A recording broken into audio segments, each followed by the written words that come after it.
Okay, for game it's gonna be a tough game because they are playing well. They are a good team, but until now they have a hard luck because I think they deserve more points. But we know that the game will be difficult.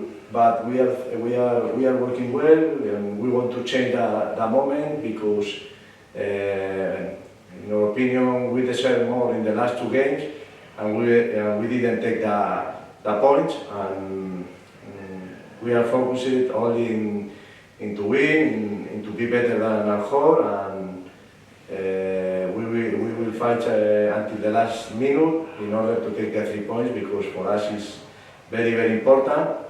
We respect a lot Alhor, but we only think that this is our moment and this is the best moment to change the moment because, as I told you before, we want to switch the results.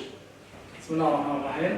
نتكلم عن مباراة الخور وإن شاء الله فالنا 3 نقاط، مباراة مهمة نرجع للانتصارات وفالنا 3 نقاط إن شاء الله.